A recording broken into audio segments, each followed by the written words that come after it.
नमस्कार, मेरा नाम है रवि पांडे और आप देख रहे हैं द नेक्स्ट जेन शो। एक ऐसा शो जहां मिलता है खबरों का पूरा विश्लेषण।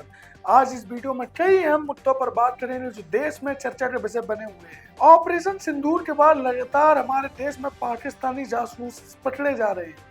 अब एक और जासूस पकड़ा गया है। कौन है ये जासूस, कहाँ का रहने वाला है, जानेंगे इस पूरे मामले को विस्तार से। साथ में आज बात करेंगे, एक बड़ा सवाल सामने आ रहा है, क्या फिर से कोविड बढ़ रहा है? क्या हमें फिर से कोविड का बूस्टर डोज लगवाना पड़ेगा, यानी कोविड वैक्सीन का हमें बूस्टर डोज फिर से लगवाना पड़ेगा? लेकिन उससे पहले बात करेंगे उन खबरों के बारे में जो सोशल मीडिया पर जमकर वायरल हो रही है। दिल्ली मुंबई एक्सप्रेस वे पर महिला को कार से उतरवाकर खुलेआम संबोधित करने वाला बीजेपी नेता मनोहर धाकर गिरफ्तार हो गया है। एमपी की मंदसौर पुलिस ने सीसीटीवी में दिख रही गाड़ी को जब्त कर लिया है। महिला की भी तलाश जारी है। गिरफ्तारी का वीडियो हो रहा है सोशल मीडिया पर जमकर वायरल। इस वीडियो को आप भी देखिए।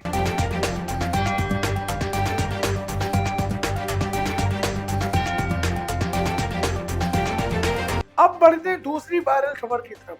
यदि आपको पनीर खाना पसंद है तो हो जाएं सावधान। अब केमिकल से बनाई जा रही है नकली पनीर। गोरखपुर का एक मामला काफी सुर्खियों में। एक वीडियो सोशल मीडिया पर काफी वायरल हो रही है जिसमें दावा किया जा रहा है कि गोरखपुर का मोहम्मद खालिद 25 लीटर दूध से 400 किलो पनीर बनाकर प्रतिदिन 1,40,000 रुपए प्रतिदिन कमा रहा था और महीने में 42 लाख रुपए कमा रहा था। हैरानी की बात यह है कि अपनी फैक्ट्री में बना पनीर खुद नहीं खाता था, बल्कि गोरखपुर में ही कई जगह आम जनता को सप्लाई कर रहा था। इस केमिकल से बने पनीर से कैंसर जैसी घातक बीमारियां होती हैं। आपको बता दें, खाद्य विभाग ने ये छापा डाला था। छापे में खालिद की फैक्ट्री से कई किलो नकली पनीर पकड़ी गई। सवाल सामने आता है, क्या देश में इस तरह की फैक्ट्री और चल रही है? हाल ही में पाकिस्तान और भारत के युद्ध के कारण देश में सुरक्षा व्यवस्था हाई अलर्ट पर है। ऐसे में आगरा पुलिस को ताजमहल को बम से उड़ाने की ईमेल के माध्यम से धमकी मिली, जिसके बाद पुलिस तुरंत हरकत में आई और पता चला कि धमकी फर्जी थी। किसी ने ऐसे ही ईमेल के माध्यम से ये धमकी दी थी। फिलहाल मुकदमा साइबर सेल में लिखा जा चुका है। आप देखिए कि पुलिस ने इस मामले पर क्या कहा। देखिए, कल 24 मई 2025 को पर्यटन विभाग को एक ईमेल प्राप्त होता है जिसमें उन्हें यह सूचित किया गया कि ताजमहल के अंदर एक RDX बेस्ड IED हो सकता है और इसके संबंध में सघन चेकिंग कराने को भी कहा। इसका संज्ञान लेते हुए तत्काल खाद्य सुरक्षा और पर्यटन पुलिस द्वारा येलो जोन को ऑपरेशनल एरिया में कन्वर्ट किया गया। अंदर आने वाले सभी वाहनों की सघन चेकिंग और बैगेजेस की सघन चेकिंग अभियान चालू किया गया। इसके साथ ही जो सुरक्षा की advanced bomb detection and disposal squad है उसको बुलाया गया। उसके स्निफर डॉग के माध्यम से सभी जगह चेकिंग कराई गई। ताजमहल के अंदर CISF के कोऑर्डिनेशन से हमारी BDDS ने एक कोने की हाल की। साथ ही हमने इस बात का ध्यान रखा कि किसी भी तरह का पैनिक ना क्रिएट हो, तो किसी तरह की असुविधा ना हो और वो सकुशल ताजमहल देखकर जाएं। अब बात करते हैं, पाकिस्तान का एक और जासूस राजस्थान में पकड़ा गया। ऑपरेशन सिंदूर के बाद से सुरक्षा एजेंसियों ने जांच तेज कर दी थी। अब तक भारत के अलग अलग राज्यों से कई लोगों को हिरासत में लिया जा चुका है।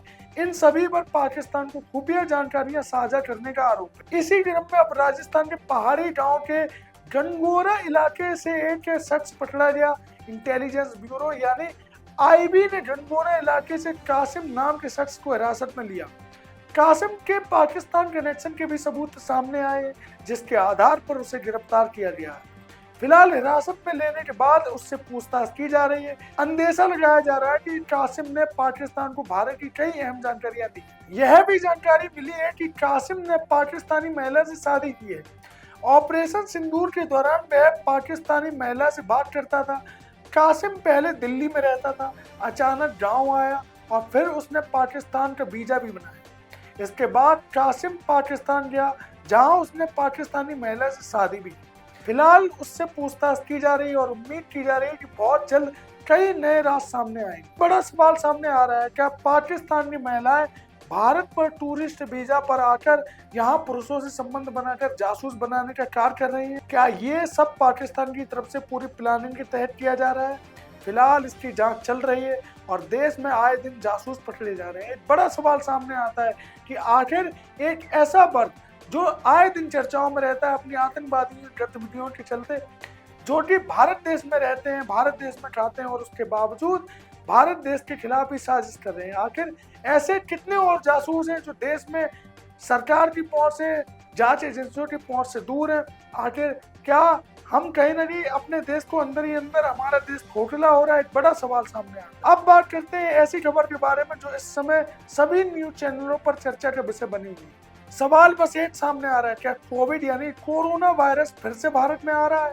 इस मामले को विस्तार से समझते हैं और जानने की कोशिश करते हैं कि अगर कोविड फिर से भारत में आएगा तो हमें क्या करना चाहिए। क्या हमें फिर से बूस्टर डोज लगवाने की आवश्यकता है? इस पर विस्तार से जानते हैं।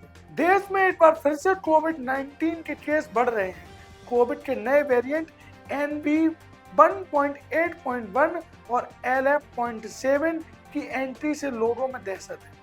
इस बीच कर्नाटक की राजधानी बेंगलुरु में कोविड-19 से पहली मौत होने की जानकारी सामने आई है। कर्नाटक स्वास्थ्य विभाग द्वारा जानकारी आधिकारिक बयान के अनुसार मरीज की मौत शनिवार को हुई। पिछले 24 घंटे में 108 लोगों की कोविड जांच की गई, जिसमें से 5 लोग संक्रमित मिले। एक व्यक्ति को अस्पताल से छुट्टी दे दी गई है और संक्रमित मामलों की कुल संख्या 38 हो गई है। आपको बता दें कि वर्तमान समय में भारत में कुल सक्रिय मामले 275 हैं और हो सकता हो जब तक आपके पास मेरी ये वीडियो पहुंचे तब तक और भी नए केसेस बढ़ जाएं। आपको बता दें कि इस बार कोविड के नए वेरिएंट सामने आए हैं, जिन्हें WHO ने वेरिएंट अंडर मॉनिटरिंग यानी VUMS की श्रेणी में रखा है। हाल ही में हुए इस वायरस से कुल 5 लोगों की जानें गई हैं, जिसमें महाराष्ट्र में 4, कर्नाटक में एक शख्स ने इस वायरस की वजह से अपनी जान गंवाई है। आइए एक नजर डालते हैं अभी तक किस राज्य में कितने केसेस सामने आए हैं। सबसे प्रभावित राज्य केरल, जिसमें 95 मामले, तमिलनाडु में 66, महाराष्ट्र में 56, कर्नाटक में 13, गुजरात में 7 और दिल्ली से 5 मामले सामने आए हैं। एक बड़ा सवाल लोगों के मन में आ रहा है, क्या अब हमें बूस्टर डोज लगवानी चाहिए? जानकारी के अनुसार स्वास्थ्य विभाग ने इसकी कोई भी आधिकारिक पुष्टि नहीं की है। फिलहाल इस बार के कोविड वायरस के वेरिएंट से अभी ज्यादा खतरा नहीं है। हो सकता हो कि आने वाले समय में स्वास्थ्य विभाग वैक्सीन लगाने के लिए आवश्यक दिशा निर्देश जारी कर रहे, लेकिन अभी तक बूस्टर डोज लगाने के लिए कोई भी जानकारी सामने नहीं आई है और ना ही ऐसी कोई चर्चा सामने आ रही है। तो आप अपने मन से कोई भी बूस्टर डोज ना लगवाएं। आप पहले दिशा निर्देशों का वेट करें, उसके बाद ही इस प्रकार के बूस्टर डोज लगवाएं। बहुत से लोग ऐसे हैं जो बूस्टर डोज बिना किसी डॉक्टर के परामर्श के लगवा रहे हैं।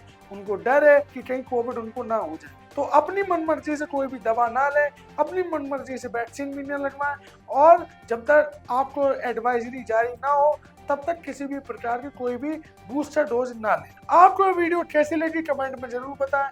मिलते हैं अगली वीडियो में किसी नई जानकारी के साथ। वीडियो को देखने के लिए बहुत बहुत धन्यवाद। मिलते हैं अगली वीडियो में।